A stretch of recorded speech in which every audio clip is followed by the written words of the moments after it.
Halo, selamat siang, salam mulia, salam budaya, salam Nusantara. Hari ini saya berada di tepatnya di Desa Boyolangu ya, Kecamatan Boyolangu, Kabupaten Tulungagung, Jawa Timur, Indonesia. Seperti biasa ada kata-kata mutiara. Hana Caraka adalah sebuah utusan data sawala yang sudah menjadi kewajiban.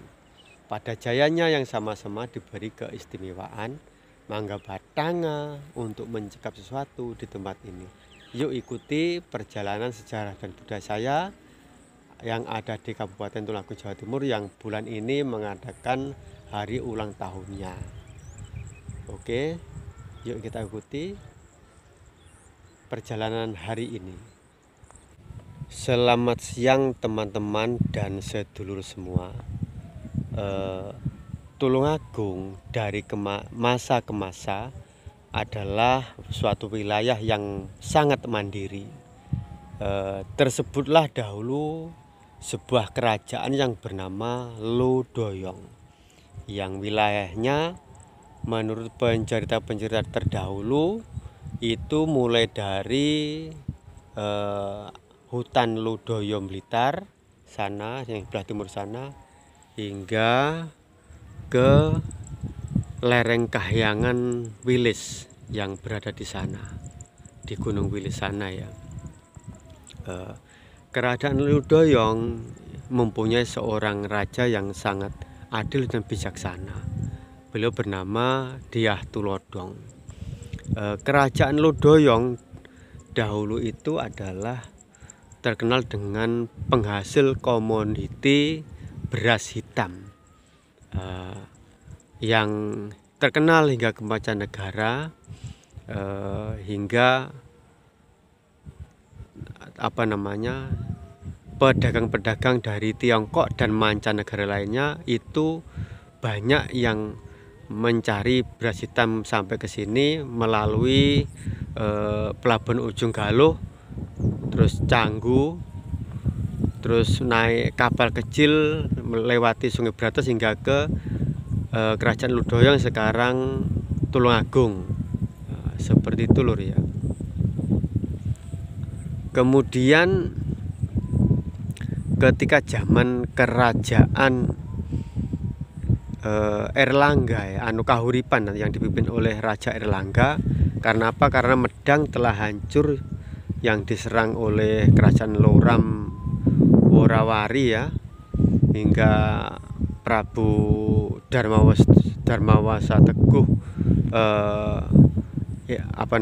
muksa karena kerajaan diserang secara mendadak. Maka kerajaan tersebut dilanjutkan oleh Kahuripan yang dipimpin oleh Prabu Erlangga. Suatu hari seperti biasa, kerajaan Lodoyong selalu aktif memberikan upeti atau pajak kepada kerajaan Kahuripan. Namun tahun-tahun belakangan itu pajak atau upeti yang dikirimkan oleh kerajaan Lodoyong menjadi berkurang. Karena itu petugas-petugas pajak daripada kerajaan Kahuripan mempertanyakan kepada petugas-petugas pajak daripada kerajaan Lodoyong, dan jawaban dari kerajaan Lodoyong, upeti atau pajak yang dikirim ke kerajaan Kahuripan berkurang karena di kerajaan Brangkidul atau Lodoyong sering terjadi banjir bandang hingga merusak pertanian di kawasan Brangkidul atau kerajaan Lodoyong.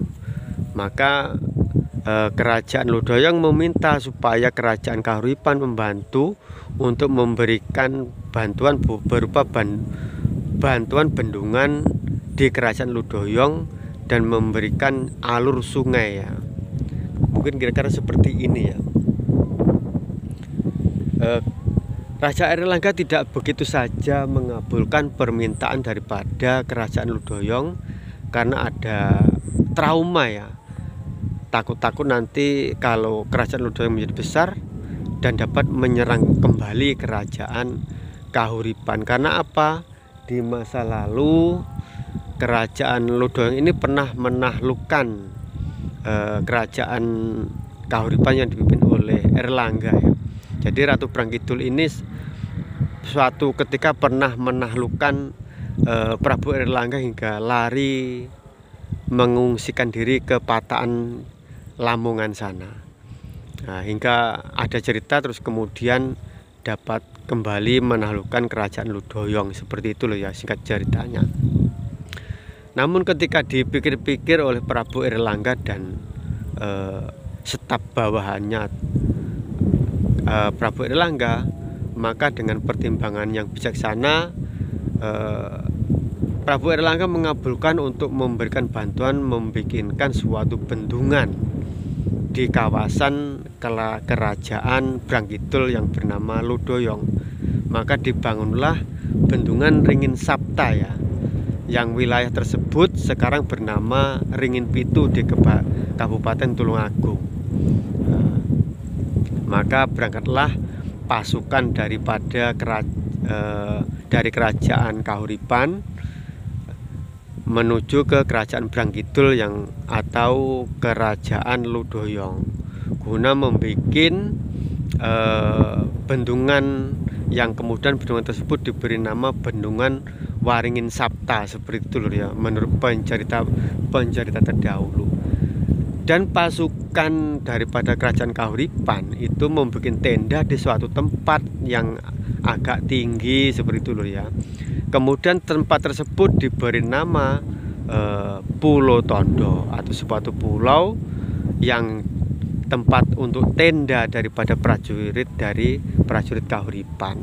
Maka tempat tersebut sekarang menjadi tempat desa Pulau Tondo yang ada di Kabupaten Tulungagung, Jawa Timur, Indonesia. Seperti itu loh ceritanya.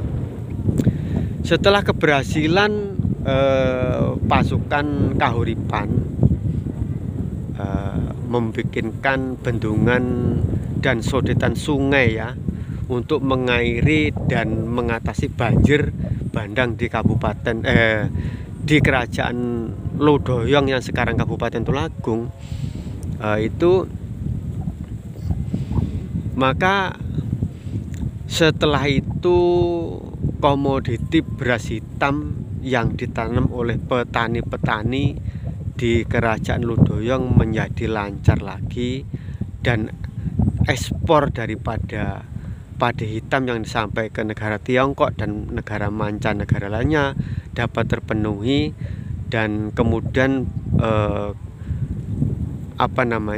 pelabuhan Canggu yang ada di Ujung Galuh yang sekarang dekat Surabaya mungkin yang sekarang Canggu itu ya pelabuhannya itu di Mojopahit itu sekarang.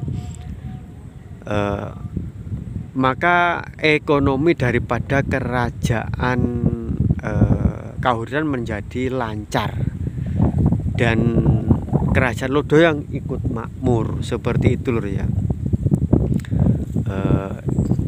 Di kisah kedua, setelah Prabu Erlangga itu sudah mulai tua dan karena anak perempuannya tidak mau menjadi raja, maka terpaksa Raja Erlangga membagi kerajaannya menjadi dua, yaitu kerajaan Pangjalu dan Jenggala, seperti itu loh ya. Yang pembagian tersebut dipercayakan kepada seorang empu yang bijaksana, yaitu Empu Barada. Namun di dalam pembagian tersebut sang Empu Barada tidak sempurna dalam membagi wilayah tersebut, diceritakan karena terhalang oleh kekuasaan yang otonom. Jadi kerajaan Ludoyong yang sekarang Kabupaten Tulungagung itu dari masa ke masa adalah suatu kerajaan atau wilayah penyokong, selalu membantu dan memberi, tidak pernah meminta bantuan. Seperti itu kisahnya ya. Jadi Empu Barada itu ketika membagi kerajaannya itu terhalang oleh suatu wilayah yang tidak dapat dibagi dua, yaitu kerajaan Ludoyong. Diceritakan dalam dongeng itu ketika Resi Barada, Empu Barada ya, itu terbang membagi kerajaan Kahuripan menjadi dua. Jubahnya tersangkut oleh pohon asam ya, sehingga jubahnya tersebut sobek. Lalu sang Empu Barada mengutuk pohon asam tersebut untuk tidak menjadi besar dan kerdil ya. Nah, itu kutukan itu ditujukan untuk kerajaan Ludoyong untuk tidak bisa besar dan ditakutkan agar tidak menyerang kerajaan Kahuripan ya, yang pernah dilakukan oleh Ratu Brangkidul Dyah Tulodhong. Seperti kisahnya. Makanya tempat tersebut ditandai dan dibangunlah sebuah pura atau candi ya. Yang candi tersebut yang berada di barat selatan sana, yang sekarang terkenal dengan Candi Gayatri ya, tempat pendarmaan Dewi Gayatri Raja Padmi, keturunan daripada Raja Kertanegara. Seperti itu ya. Jadi yang dimaksud jubahnya Empu Barada yang tersangkut pohon asam itu adalah tersangkut oleh kekuasaan otonom yang dimiliki oleh kerajaan Ludoyong yang sekarang menjadi Tulungagung. Dari masa ke masa itu menjadi tempat penyokong daripada kerajaan-kerajaan terdahulu dan terkenal tidak pernah meminta bantuan. Seperti itu dikisahkan ketika dikisahkan tadi ada orang lewat, dikisahkan ketika kerajaan Kahuripan mau diserang oleh kerajaan Wengker yang ada di sana atau yang sekarang Ponorogo. Kesuksesan dalam penyerangan tersebut tidak luput dari bantuan Ratu Dyah Tulodhong atau kerajaan Brangkidul yang bernama kerajaan Ludoyong ya. Karena itu kerajaan Ludoyong atau yang sekarang menjadi Kabupaten Tulungagung itu dari masa ke masa itu adalah suatu tempat yang selalu memberikan bantuan kepada negara-negara yang menjadi atasannya. Walaupun Tulungagung itu tidak menjadi negara besar ya, karena telah disabda oleh Empu Barada tadi untuk tidak menjadi besar. Karena apa? Ditakutkan kalau Tulungagung itu menjadi besar atau kerajaan Ludoyong itu menjadi besar, itu dikhawatirkan bisa menyerang dan mengalahkan atau menaklukkan kerajaan atasannya. Seperti itu loh ya. Jadi Kabupaten Tulungagung ini bulan ini telah memperingati hari ulang tahunnya yang ke-800 berapa tadi, 18 beberapa itu, yang diperingati karena dulu itu Raja Srengga atau Raja Kertajaya pernah dibantu ya oleh masyarakat tani Lawadan, yang kemudian setelah Prabu Kertajaya atau Raja Srengga itu kembali bertahta, beliau memberikan sebuah prasasti Lawadan yang ditaruh di Desa Wates-Kroyo, tepatnya di Dukuh Banjar. Namun Desa Lawadan tersendiri adalah Desa Wates, Kecamatan Camodarat, karena Lawadan itu adalah meliputi mulai dari Besuki hingga ke sana, ke Ngunut sana. Jadi seperti itu loh ya. Jadi atas diberikannya prasasti Lawadan yang sekarang baru dipindah ke museum yang tepatnya di sana itu lokasinya, di Museum Wajak Kenis ya. Wajak Kensis atau Kenis ya. Nah, itu maka atas dasar itu hari jadi Kabupaten Tulungagung diperingati bulan ini, bulan 11 ini ya, atau November. Nah, seperti itu.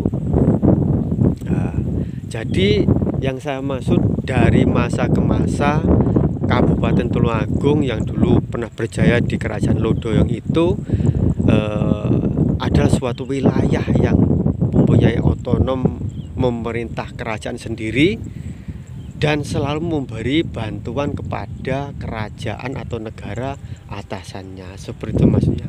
Oke, sekian, terima kasih. Kalau ada yang salah-salah, saya mohon maaf, saya hanya manusia biasa. Jas merah jangan sekali-kali melupakan sejarah. Salam mulia, salam budaya, salam Nusantara.